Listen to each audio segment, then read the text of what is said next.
My name is Juan Francisco, and I'm a psychic medium and tarot card reader. I've always been curious about the supernatural, the paranormal, and psychic abilities, and I'm here to share my stories and interview folks who want to share their own stories with us. Let's get to it. Michelle, thanks so much for joining us today. Hello. Thank you for having me. Yeah, I'm glad to be a part of it. And tell us where you're based. Okay, so I live in Houston, Texas, but I grew up in New Jersey. Yeah. Okay, also right Yeah. across the pond from me here in New Yeah, York City. Bergen County. Yeah, yeah. What part of New Jersey?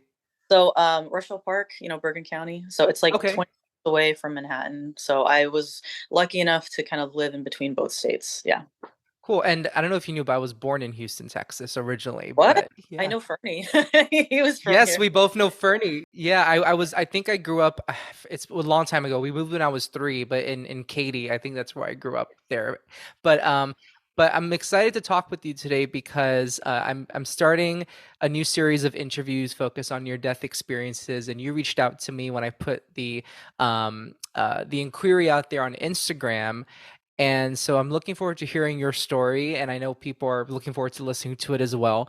So I would first like to ask you, before we go into your near-death experience, what was your what was your upbringing in regards to spirituality, what was taught to you, and what you knew to be true about the other side? Well, I grew up in a very Catholic household, mostly on my mother's side of the family. My dad, not so much. And so I had like 14 years of Catholic school up until college. So, very strict in that way. And then, when you're a kid, you're conditioned. So you don't really question it with anything. You just kind of go with the flow. And so I just accepted it. And it's like when you're a kid, you don't even know who you are. You're just kind of just going with the flow with life, just listening to whatever adults tell you. But there was at one point, because I did everything like, baptism, confirmation, all of that. And it was when I was getting the Eucharist for the first time. So I was in second grade, like I was 8 years old. And I remember when I took it for the first time, I had like this feeling in the pew, like, oh wow, like I think I'm gonna be a nun. And I look at my life now and I'm like, man, that would be the worst nun. Like that would never, I would get kicked out or something. Like that would never happen now. Um, but I've always had some sort of deep faith, and it was conflicting because things at home were not the best. They were not the best. So I was born in the Philippines. So I'm from Cebu. It's like the southern part of the Philippines. So like my grandparents raised me, right? And then by the time that my parents thought they were ready to come and get me, when they were like financially stable, they were fine, living in this country, then they brought me over. But I felt like since I was the firstborn, they weren't really there for me as parents. So they kind of winged it when I turned 4. So it wasn't always the best. And, the firstborn of, immigrant parents, they were learning too. They also didn't have the best family life. So that is also a part of the reason why I had my near death experience, was because a lot of it stemmed from my family. Okay, understood. And going into your near-death experience, could you set the scene of that day and what was happening that day and how did it lead into your experience? To go into that, a little bit of backstory, right? So yeah, not the best, family life, but long story short, my dad was very abusive, and my mom, how she kind of magnified that was that she was indifferent, or she was just afraid to speak up to my father, like very submissive, was just like, oh, whatever your dad says, blah blah blah. But I also blamed her because she wouldn't do anything. I felt like I was by myself, you know in a lot of ways I felt like I raised myself because they couldn't be there for me or show up for me. I when I need them to. Does that make sense? Totally. My dad was very cold shoulder, and when I was a kid, there were times where I was so scared of my father. Like so scared. Like he would like punch me, kick me. The worst thing was he would like beat me with a belt. And I'm not even talking about the leather part. I'm talking about like the metal part, and it would like leave welts, like on your arm and stuff. And it was it was horrible. I was a little kid and I would be like staring at a phone, and this is like way back in the day. I had a dial-up phone and I'm just staring at it and I'm like, yeah, I want to call the cops. And then sometimes I think back, I'm like, what if I did call the cops when I was like 7 years old? How different life would have been if that happened.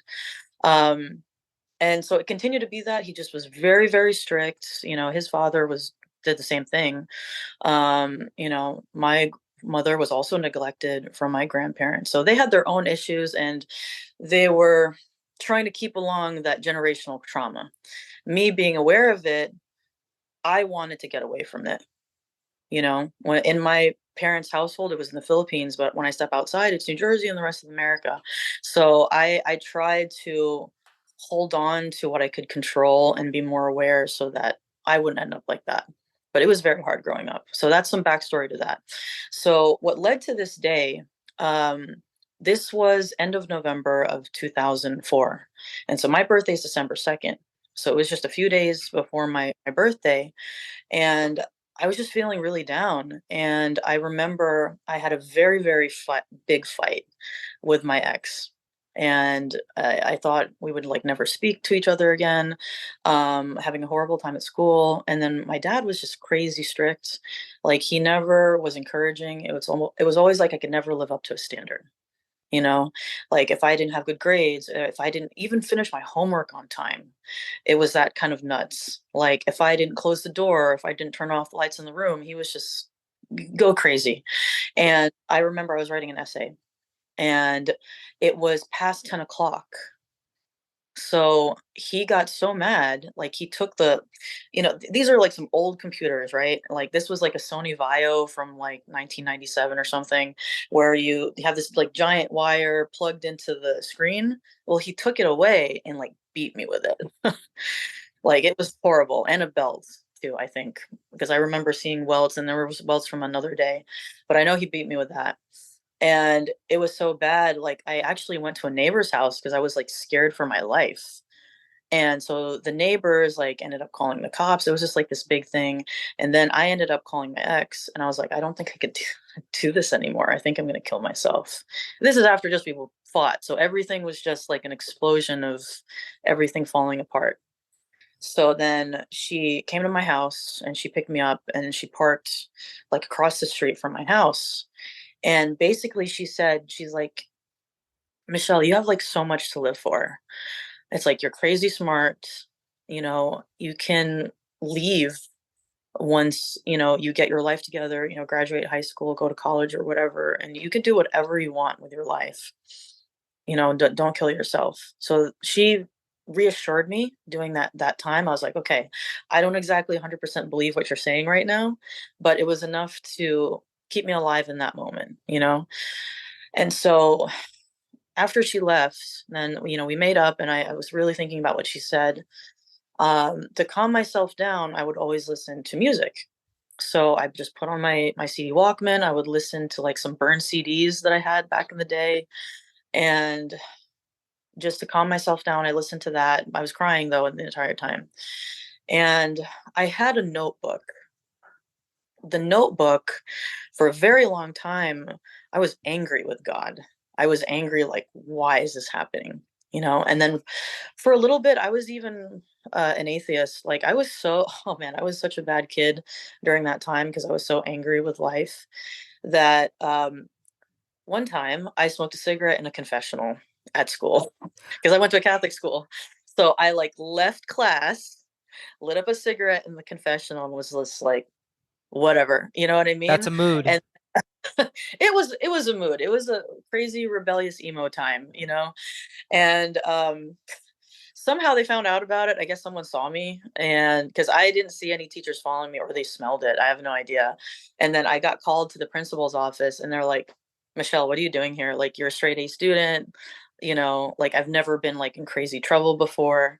And so I actually got suspended for that. That's so angry I was from being someone who was so spiritual, who believed in God so much, to nothing.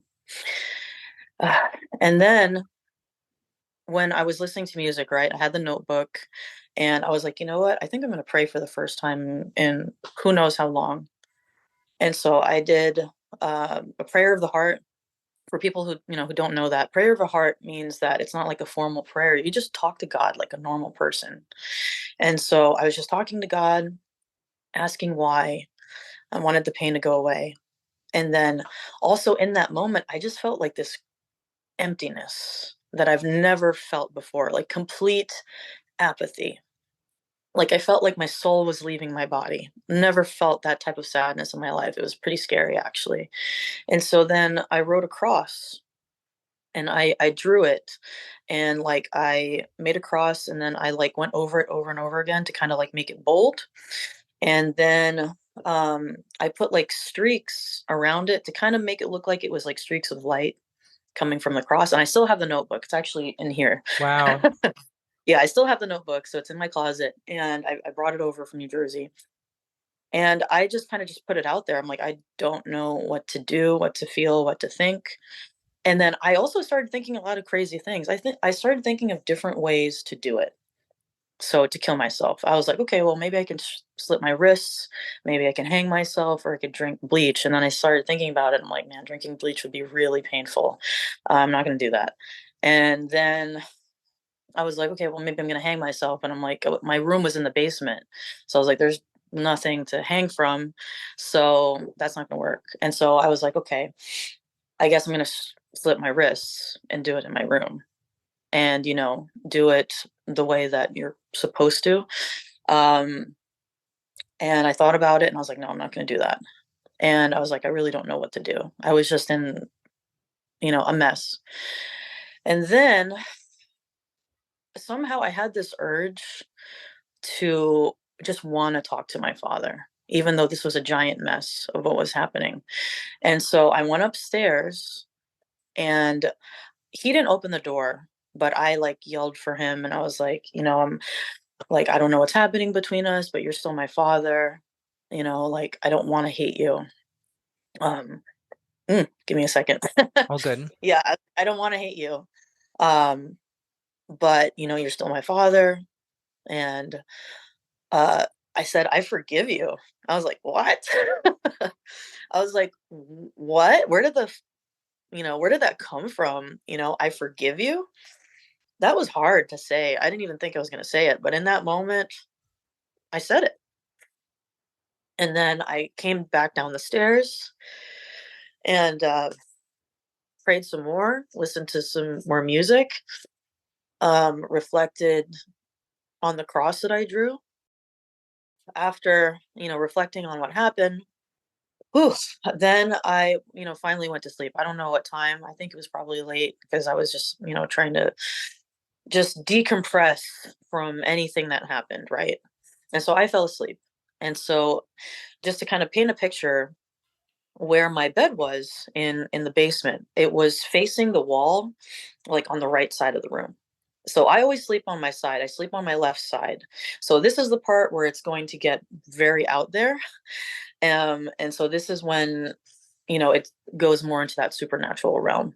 And so when I woke up, and I don't know what time I woke up, it could have been like 6 or 5 a.m. And this was on a school night. So I was waking up and like the alarm didn't wake up, but something woke me up. So when I say something, it was like this giant force. So the best way I can describe it is like, okay, I'm sleeping here, right? And then like here I am.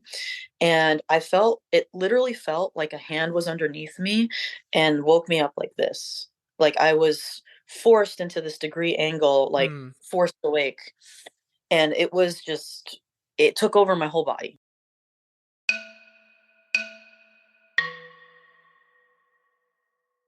And like I literally like opened up my eyes in shock, like what is going on? I'm being jolted awake, being forced awake. And then I remember I was like, I guess I don't know what degree that is, what 45-degree angle. And I was like that in my bed. And then I remember staring at, my ceiling, but then it went black. And it was like pitch black. I couldn't see anything. And so when I was going through this pitch blackness, it was a tunnel.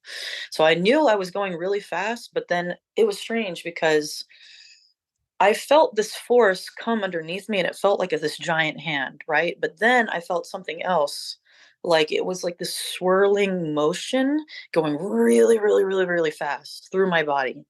But then it went through up my spine, past my neck, and then I could feel it exiting out of my forehead. It was very strange. It was very strange. It was like this through my forehead, and I'm going through this tunnel. It's pitch black. The first thing I think of, because I have no idea what's going on, was, oh my God, I killed myself. And it's black, so I have no idea where I'm going. Right. So that was my very first thing. I was like, oh my God, I guess I did it, before I fell asleep, and I don't remember, and I don't know what's happening. So I'm going through this tunnel like really, really fast. Like I don't know how long. It could have been like a few seconds. But then when I'm going through this tunnel really, really fast, I see like glimpses of people, but you really couldn't like tell they were people. It's just kind of like blobs kind of becoming more clear that they're human, or an outline of them. But there were rays of light around it. And then my heart started to slow down because I was like racing. Like I could feel my heart, but I was out of my body at the same time. And a part of me could also still feel like I was on the bed. It was really weird. Hmm. And I just remember I started feeling a lot more calm. And I'm racing this through this tunnel, racing past like all these people. I have no idea who they are. I can't even really make out their faces, but I felt calm. I felt like, okay, there's nothing bad happening right now. I'm just racing through this tunnel for whatever reason. And then through my peripheral vision, as I'm racing through this tunnel, I remember seeing like a mother and child, like a mother like carrying a child like this. And the first thing I thought was like, okay, Mother Mary, baby Jesus, maybe that's what that means. And then after going through this tunnel, I noticed I reached an end point. So it wasn't like an abrupt stop, it just stopped. I wasn't going, fast anymore. And then the black turned into other colors, and I could see like colors of like brown and green and red and purple, specifically those colors, and some white and yellow. But I felt like it was flecks of light. And then there was a moment where I knew I was coming out of the ground, like it was soil. But as I was coming out of the ground, I can see more light coming in, like very, very bright, radiant light, you know? And then I saw like how do you call it? Roots of a tree. Hmm. And so I like so that like this is my head and I can see like the roots of the tree, and I'm like, okay, I can recognize what that is. And then I look up, and it was for like a very split second. I saw this giant tree, like enormous, enormous tree. Never seen any type of tree like that before, bigger than like the trees from the sequoias in California kind of thing. And I was like, oh my God, what's happening? And so after that, then everything stopped. And then somehow I was pushed down back into this tunnel. And then I like braced myself on the bed. My heart is racing. I am hyperventilating. I'm like, what just happened? And I was just scared at that moment. But then I noticed something different. So after that happened, how do I explain this? Okay, so as human beings, we can only see the light spectrum at a certain degree, Yes. right? Or what we perceive it to be, right? There is, or that dimension, and that's why like animals can see certain things a certain way than different we can perceive it. And when I was put back into the bed, I felt like this veil was lifted. Like I felt like I was seeing the world for the first time, and it was so beautiful. Like the happiest moment I think I could ever like describe. It's so hard to explain to someone who never felt it. And I felt like this incredible peace, never felt before, like never. And it was just like this warm, like warm light I felt. And oh, in that moment, it's like I just had this giant message. I'm like, oh my God, God is real. Like he's real. That was the first thing I thought. And I actually took out my notebook and I wrote down he's real. Like he's real. Like I can't believe it. He's real. And oh my God, what I saw next, it's so hard to describe. You know how some people say like they could see like auras? Yeah. And that's what I was seeing. And like I could see it for myself. Like I was like glowing. I looked in the mirror and I could see the reflection of the aura.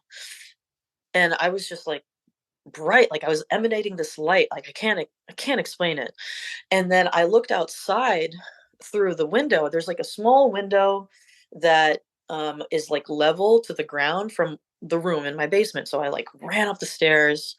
I opened the front door and it was sunrise. So the sun was just starting to come up. And when I went outside, it was absolutely breathtaking. Like the it's like the grass was the greenest I've ever seen it. It was like I was in another dimension. Like I was like, wow, is this like heaven on earth? Like I've never seen earth like this before. And then when I looked up into the sky, I could see like every single star, every single planet. Like I Hmm. was speechless. It was so beautiful. Um, and it was I cried, like crying in the middle of the street. I'm like, what is happening? I thought I killed myself. I thought I was hallucinating. No, this was real. Like this was a million% real. And then I actually went to school that day, and I don't know if some people thought I was high or something because I was like literally staring at everything, but this lasted for like 3 days. Hmm. And it was pretty scary still because when I was seeing people's auras, I could kind of tell what they were feeling. Not what they were thinking, but kind of like what they were feeling. So if somebody was having a good day, like their brightness of their aura was like super bright and positive, or if I knew they were like a good person. And what the scary part was, there were some people walking around, I guess, that were going through something, or maybe they weren't a good person. I don't know how to explain it, but it's like they were vibrating. So they had a light to them, but it was like shaky. It was so strange. And like their eyes were shaking. Hmm. It was very strange. And then there was a few of them I saw like red in their eyes, which was really creepy. And I'm like, okay, I don't know what's going on. Um, but I did notice while I'm passing through the school, and mind you, this is a Catholic school. There are crosses everywhere. There are statues of saints. The statues of these saints and these crosses, they had their own light coming out of them. So different from what I saw from my own body and from other people. Like their light was different. And it was beautiful. And I remember I was in English class and I'm looking at pages and we're like reading about literature. And it just so happens we were reading Dante's Inferno. Oh, wow, And that's interesting. I know it was like this like mirroring my life, right? And then there was this one picture in the 15th century depicting Dante on this search, right? And then also descending into hell. And then even the pictures, when I looked through them, it was like I was looking through a window, like they were moving. It like I could touch the page. I knew it was flat, but everything else was still moving, and that was just insane. Um, but another scary thing that I realized, and I know, and a lot of people probably don't want to hear this part, was just as much as I realized God was real, the absence of God is also real, or evil, whatever you want to call it, because I felt it, I've experienced it. And there's a lot of takes on hell. What does that mean? The easiest way I can define it, and after 14 years of Catholic school, talking to other people that are also spiritual, or like my divinity professor in one of my classes, is it's the absence of God. So if you take it in that role of, okay, if there is a balance of good and evil, the evil has to go somewhere. Obviously, it's not going to mix with the good. So it is away from God, whatever that is. And it is scary. That place exists. I don't know if it's a traditional, forever torture thing, but it's something that is away from God, that is very sad and very scary. And it frightened me. So I was like, wow, like that is real. Mm. That was real. So this whole experience, it shaped my life, and it was also very hard for me to struggle what I went through to accept it. I'm like, okay, I went from killing myself, being just abused from by my family, to getting this near death experience. And then I started thinking, like, why me too? Like, why did this happen to me? Like, I'm like nobody, like there's nothing like special about my story, you know? And I kept thinking, like, it's almost like a guilt, Mm. like, okay, other people deserve this experience, not me. Like, why me? And then when I thought about it more, and I started reading other people's stories, and reaching out to people, like there was a priest, Father Azuma, from my church, like amazing guy, totally believed me. I even I wrote a paper about my near death experience. Through my philosophy class at school, my divinity teacher like read it also, and they're like, yeah, there's parts to your story that this shows that you did have some sort of divine experience. um Father Zuma was like, okay, the story of forgiveness, it's like there was redemption there. You forgave your father, and somehow you were released from this pain, you were able to go on. And it just changed everything. And so, like this cross, for example, I wear this almost every day, as a reminder of what happened. And this tattoo, if you could see it, Oh, that's so beautiful. That's really yeah. beautiful. So, Metatron's cube, and then like these symbols, because is very symbolic, right? Like the Trinity in Right. Catholicism, Christianity, Father, Son, Holy Spirit. Metatron, right, is supposed to be the voice of God. And so when I was feeling really down during 2020, during the pandemic, I finally got this tattoo as a reminder to myself of why I didn't kill myself, and also why I was given that experience to begin with. So instead of like questioning and doubting, like, why me, I just accepted it. And I was like, okay, I was given this experience for a reason. Um, and I need to make sure that I live my life fully because of it. And if that also means whether even if I don't tell my story to other people, right? At least live my life in a way that can be meaningful. Like there's a reason why I was put on this earth. There's a reason why I was given this experience, why I need to leave some sort of good legacy behind to make the most of what I've been given. And so after that, I just rolled with it. Do I still have my bad days? Absolutely. Because even though you had this like life changing, mind altering, soul changing experience, it doesn't fix everything.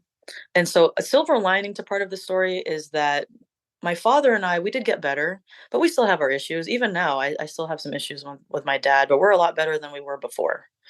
Same thing with my mom. I forgave her on some things too, but we still are working at it. Mm. um, and even my family knows, they know about this. My grandma knows about this. um, and so there's only a few people in my life that know about this experience, but now after this airs, like it'll be shared with anybody that finds it. So I hope that with this story, the takeaway is that they can connect to it, and however they want to connect to it, whether you realize that there is more to live for, right? Find that light, whatever it may be. Even if you're not a spiritual person, or if you're agnostic, at least live for yourself. Live for yourself. I think that's the biggest takeaway. Um, and then also, it's just for anybody else that can't find anybody to relate to that had near death experience, like go find those people. Like listen to podcasts, listen to find them. Like even back in 2004 when I had this near death experience, I just surfed the internet trying to find as many people as I could, so I can at least feel like I wasn't alone. I've read books on NDEs, and so like what you said before, it is more common than most people think. They just have to find it. You know, you're not crazy. It did actually happen. So that's my give on it.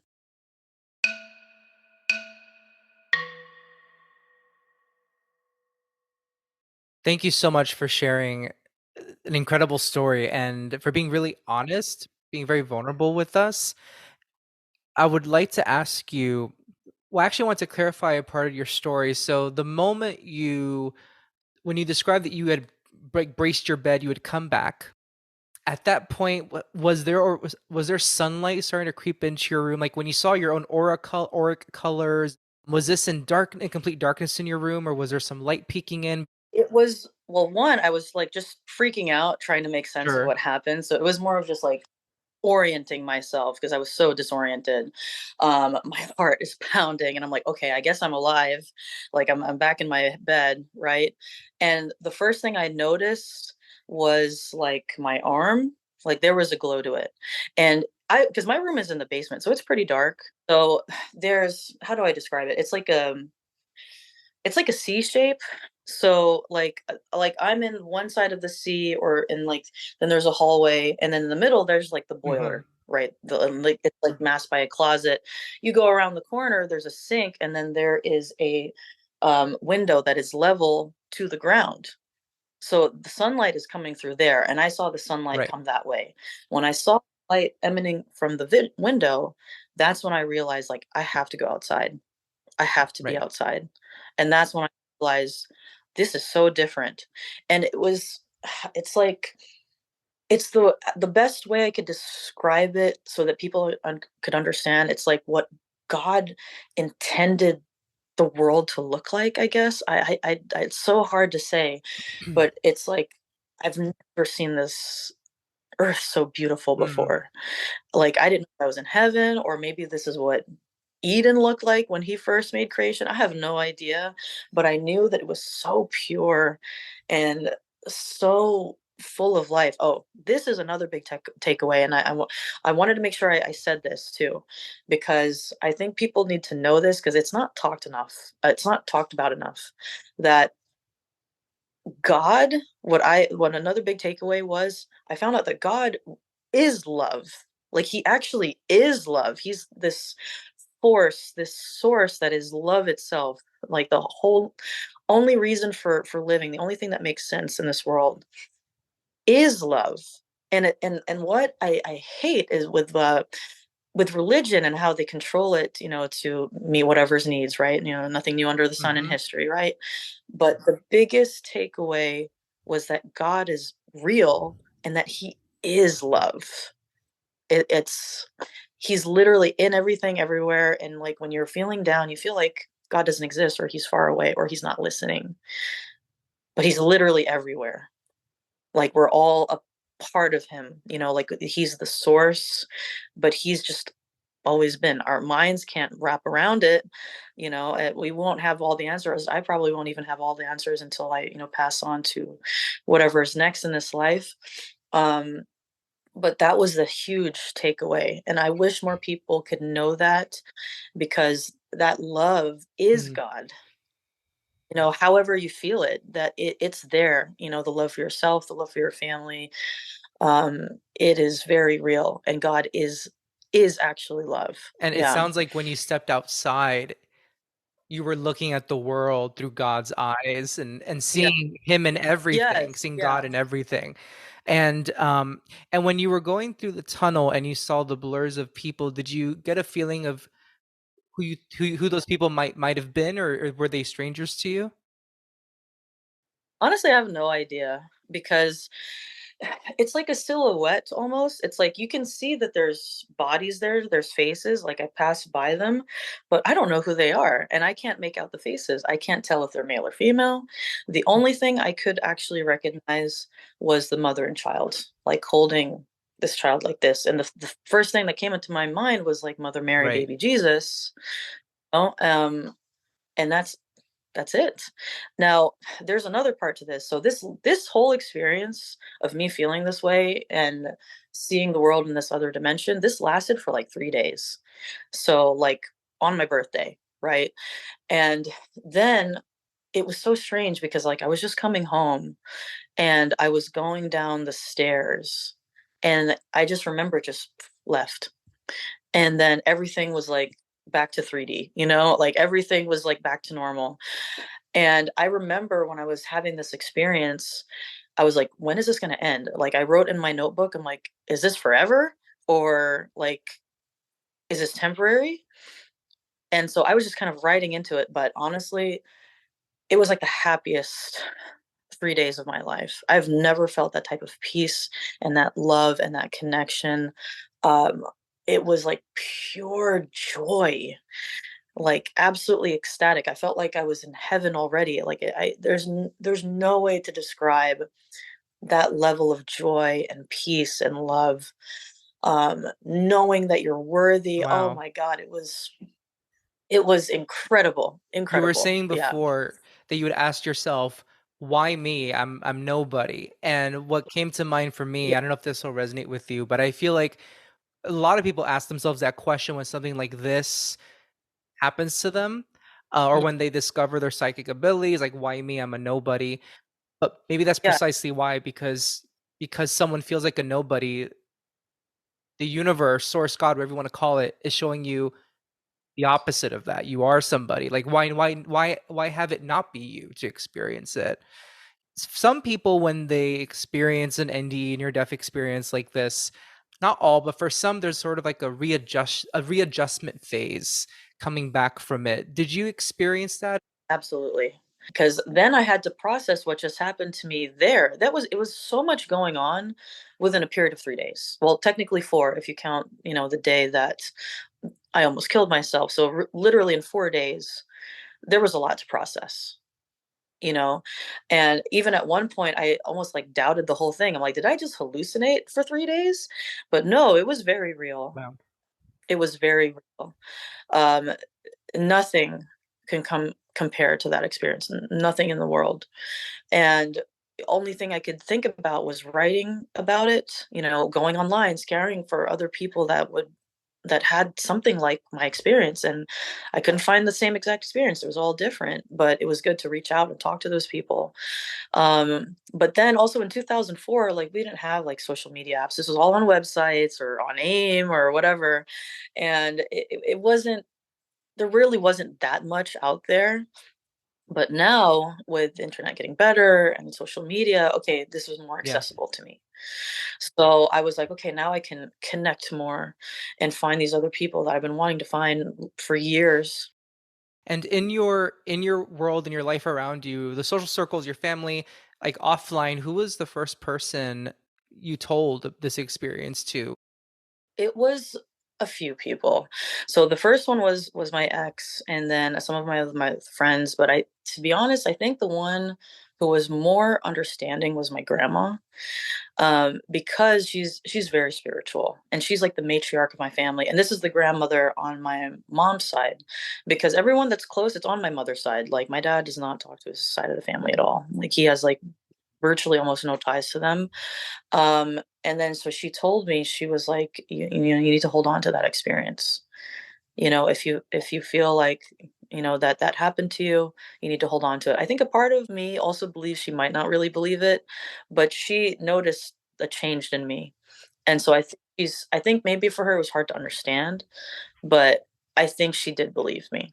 Maybe she doesn't understand it completely, but I think she believes me. And I think she does to a certain extent understand it, because she had her own experience too. Not a near death experience, but when my mom was being born in the Philippines, one of her like very good friends just died.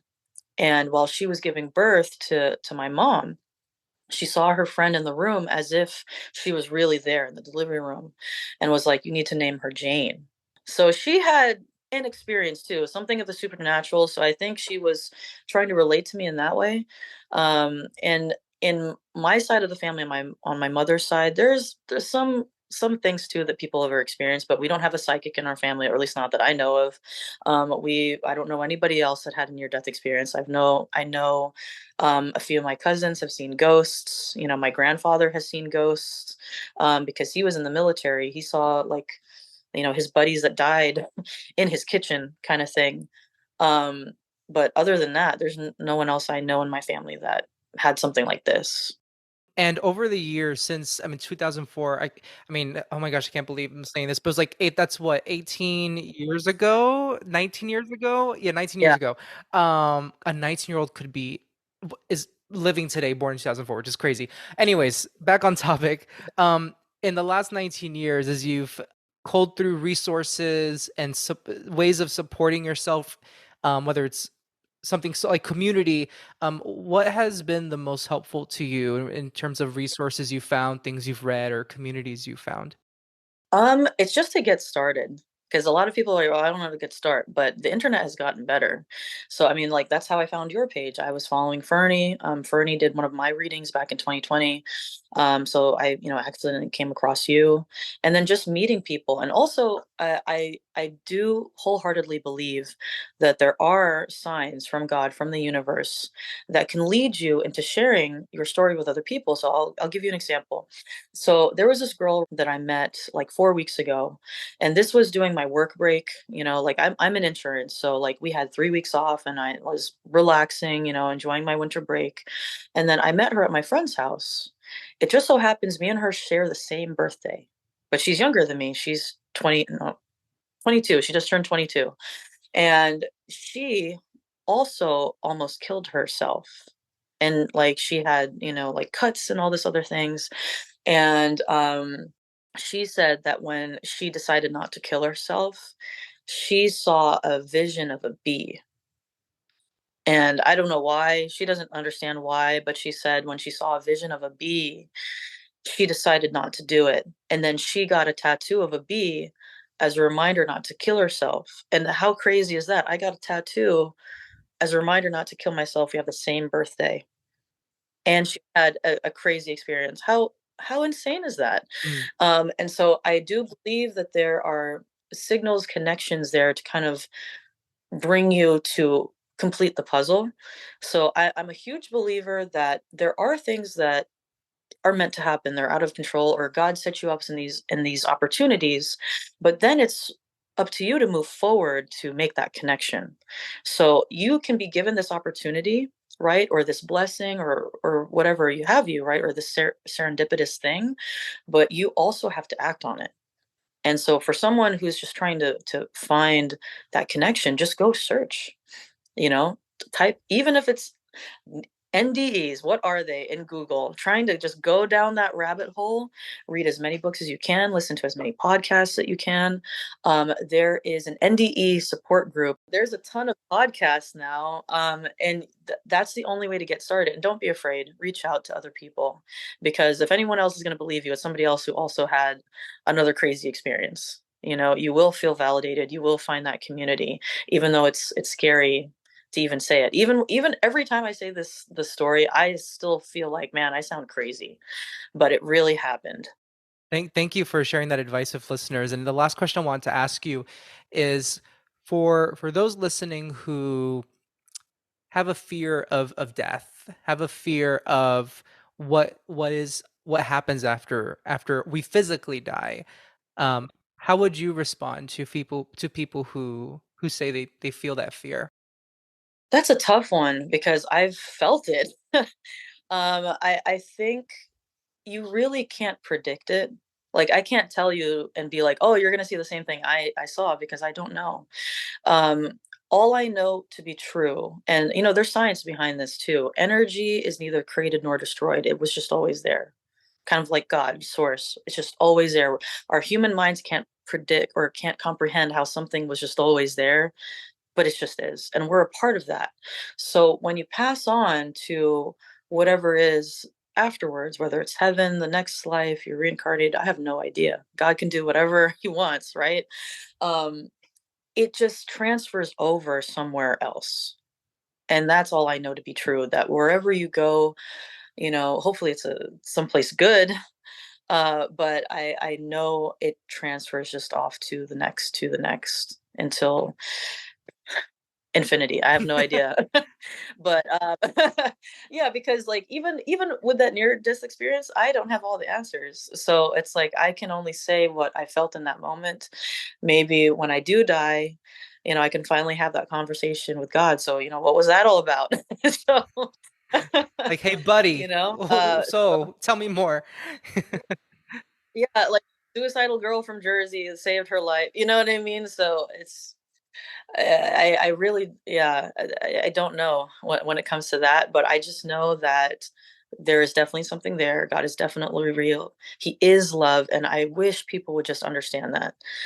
Strip away the contours of religion, and it's very hard. It's a very sensitive topic because even someone like me who grew up in Catholicism, religion is very controlling and rigid. Um, but I think the best way to kind of see, okay, well, what's really important? How is God love? Is through Jesus. And, with my experience, and I know a lot of people have different beliefs, but the way that I experience God and love, it was through Jesus because I wrote that cross in the book. And even if you just look at as a historical context, right? Maybe you're not Catholic or Christian. If you read the parables of Jesus, they are extraordinary. The way that he talks about what's really important is to read through the lines. Okay, like the story of the Good Samaritan, right? Like he talks about like the first guy that goes to church all the time, dresses nice, but then he turns away from the leper trying to beg him or ask him for food and help. But then you see someone walking down the street who's very poor. He's a Samaritan, and I think if I remember the parable correctly, like a lot of people didn't see the Samaritans in a good light, like they were poor or something. But he stopped to talk to that beggar leper and gave him food and gave him water to drink. And Jesus was like, this is how love is supposed to be, right? Or the story of Mary Magdalene. It's like, you can't cast the first stone, right? Like, That's leave my her alone. favorite part of the gospel stories is the Mary Magdalene, for sure. Yeah. And that's only something that I can relate to. It's not just because I grew up with it, but it's because of my own personal experience, because I was an atheist until I finally decided to pray to him again, and finally believe in him again. And it makes you think. And it's what's crazy. It's like Jesus like predicted what would happen, because if there was anybody against religion, it was Jesus. Like flipping tables over in the temple is like And listen, we got some Catholic gift shops going on, so I I know. grew up Catholic too, so Yeah. Yeah, exactly. But he would call them out, He was like it was like a warning. It was like, beware of other people that are going to dress up this notion that they're like spiritual and that they mean well when they don't follow through with their actions. And I mean, it's pretty prevalent in this society that we live in, that you can see that everywhere. If you're trying to make that connection with God, and trying to make sense of your life, or try to find that meaning, hold on to that, what love really is, that definition, by living those examples. And also, something else I learned from that experience is that if there's any other takeaway from it, is that if I'm going to live this life and I was given this blessing to live it, then my legacy is just to make this life better somehow. That's by enriching the people in my life that I love, and also receiving that love too, and just being a good person. I'm not going to solve world hunger, but I can at least make something of my life one person at a time, and within my reach. And that's all I could ask for. And that, to me, that's already a good life worth living. and I think that that's a beautiful note to add on. Thank you to end. That's a beautiful note to end on. I mean to say, we would love to add on more, but thank you for sharing your beautiful story and really moving story. And I think it was very important for you to share it. So thank you for being open and so again so generous with your time and with the it takes. I know that going back into some of those memories may not be easy. So thank you for being willing to do that here. Yeah, that was a big dive. I thought about it. I was like, how am I going to prepare for this? I'm like, I'm not going to prepare. I'm just going to go and talk about it. Just you just dove in with us. Yeah. Well, thank you so much, Michelle.